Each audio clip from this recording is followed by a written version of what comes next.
Hey everyone, and welcome back to my channel. If you're new here, my name is Avery. I'm 23 years old and I make videos about budgeting and personal finance.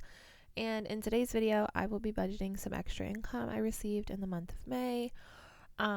If you're new here, I have been working a few different jobs. I have a full-time job, I have a job at a restaurant, and I have a job that I work sometimes at a bakery. I will be quitting the restaurant job soon, hopefully by the end of this month. But as of now, I'm still working there. I'm still getting paid. So this is the money I'm going to be budgeting today. And I consider it extra income. One, because it's in addition to my full-time job. I never rely on this income to pay for any bills. And then two, I've decided to separate out the income from my full-time job. I get paid on the same pay schedule between this job and my full-time job. However, in previous videos, I was just budgeting it all together, but I want to get back into the mindset of this being extra income, so that's why I'm doing a separate video today for this. Anyways, so I ended up getting actually just under $250 from this job. I usually work 8 or 9 hours a week on Fridays and Saturdays, so it's about anywhere from like 17 to 19 hours of work depending on how every shift shakes out at the end of the day.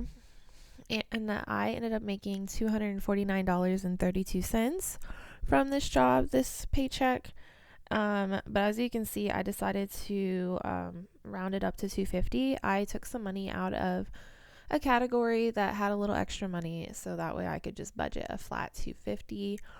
That's just something I like to do. So since this is extra income, I'm going to focus on my financial goals exclusively in this video. And I have a few different goals. First of all, I have this category that is my focus on now category, and these are the things I am currently trying to focus on. And then I also have my student loans that I'm currently saving for. So my student loans are in forbearance right now. They're all federal student loans, and I have $22,074.68 that I owe. I feel like I've looked at that number so many times that I just haven't memorized. And I do have a category for that since I am saving for them, since there is a 0% interest period right now. And yes, so that's what I'm doing. So I'm going to be splitting this money up between the student loans category, which honestly I should probably move that towards the top since I am also focusing on it. I just like to have a dedicated category group for it.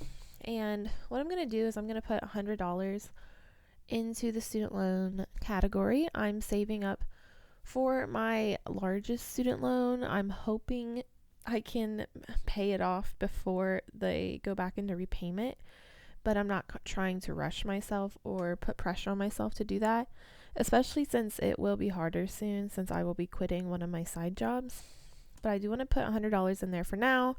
So I've reached $3,500 saved, and I know I need to update this like line item category that just reminds me, which I'll probably do after this video. And I like using this category like savings target because I can see how much I have left to save. Oh yes, side note, I'm using the budgeting software YNAB or YNAB Budget. I have a link down below if you want to check out a free trial, but I always forget to mention that and sometimes I get questions about it. So that's what I'm using for my finances. I really like it. If you've seen any of my other videos, you know I really like it. But yes, so I have $3,500 saved towards my student loans. I started saving for them after I paid off my car last year in October.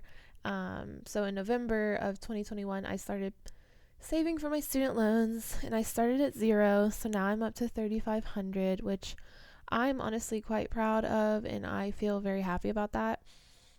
Because I don't have like a super high income. I feel like I'm doing very well for my age at 23, you know. I feel like at 23 there's like, you can be in like so many different places in your life depending on how it's gone so far. But I personally think I'm doing great for how my life is going. But even with that being said, it's not like a ton of extra income that I have lying around. So being able to have like $3,500 saved, I'm super happy about. Yes. And then moving on, I want to put money into my emergency fund. I'm going to put $50 in there to get that up to $2,200. I have a goal of $3,000, My goal date for that is the end of the year, probably. And then I want to put money into vacation. I'm going to put $50 to bring that up to $550.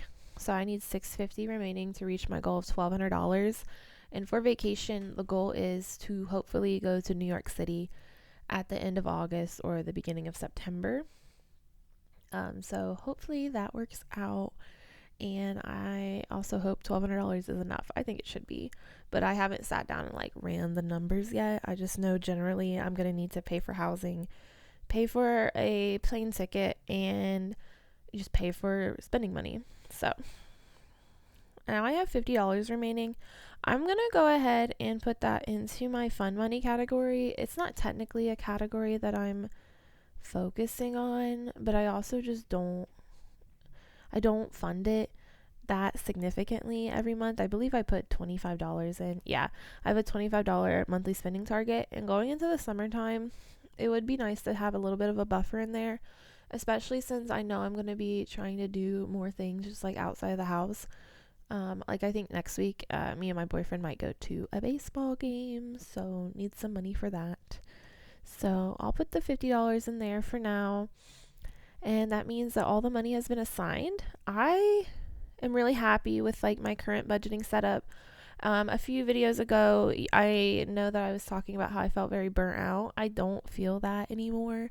That doesn't mean I don't feel sometimes like I have like too many decisions to make, but I think I just have more like focus. Like I know that I am focusing on basically three things: the vacation, the emergency fund, and the student loans. If I want to leave like a little bit of money out for just like spending money, I can, and I did, which is why I put money into the fun category.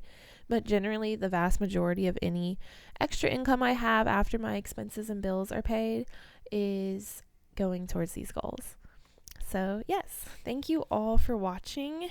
As far as like upcoming videos, I know I'm going to probably do one next week. I have to work at the bakery tomorrow. So yes, I'll probably get paid from that pretty quickly. It kind of just depends on when I get the paycheck. And then I will be putting in my 2-week notice soon at the restaurant. So hopefully that goes smoothly. I am quitting the restaurant. If you haven't heard, I'm quitting it because I just want more free time, and I'm willing to sacrifice some money to do that. I will be doing my April net worth video. That'll probably get posted as well pretty soon. I'm going to film that after this one. And I will be doing an annual financial goals check-in video. I was going to do like a quarterly check-in, but it's kind of like the quarter. It's May now, so it's probably just going to be more of a mid-year check-in to see how I'm doing towards my financial goals and seeing if I want to adjust any of those goals going forward for the rest of the year. All right, I'll go ahead and end it here. I hope everyone's having a good month of May so far. I hope no one's overspent on any of their categories yet. I'm personally been spending a lot of money on dining out, so I need to rein it in if I'm gonna make it through literally the rest of the month. It's not even been a week yet. I'm filming this on May 6th, by the way. All right, I will see you all in the next video. Bye now.